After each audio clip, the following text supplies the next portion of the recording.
the sinners, the people who have the most sin, the people whose lives are most messed up, the people who have fallen so far beneath what we consider to be acceptable in life and in society. These are the people that require our grace.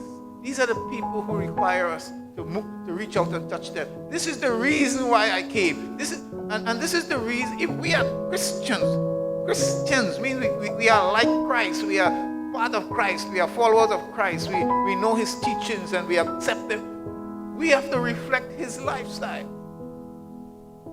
And these are the people we reach out to. Sometimes it's hard to get it in our brains that we could be friends with people whose lives are messed up. That we could sit down and talk to them. That we could invite them home. That we could stop on the street and have a conversation. Because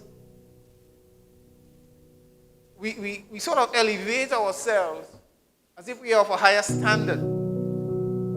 And whereas spiritually, we may be of a higher standard in that we are children of God, but we call to a higher standard to meet those who are at a lower standard.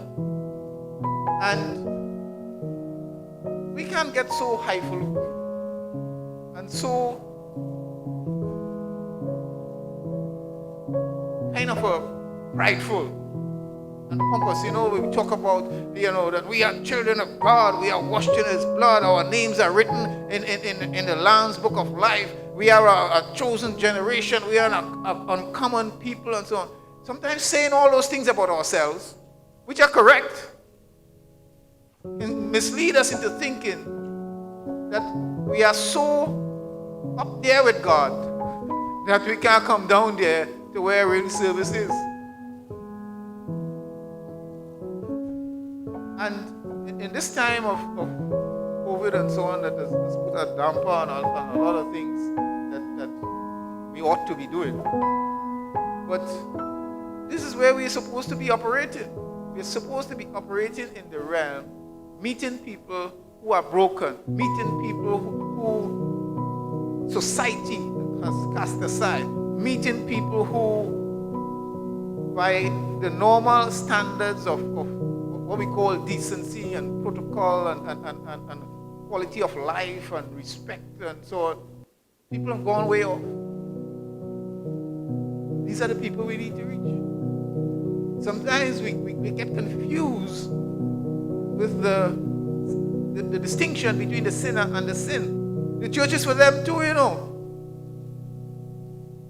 It's not, we don't have to keep them out. It's what we tell them when they come.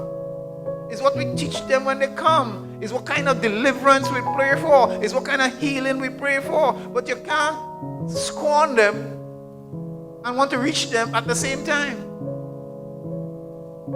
No, the natural mind, the human mind,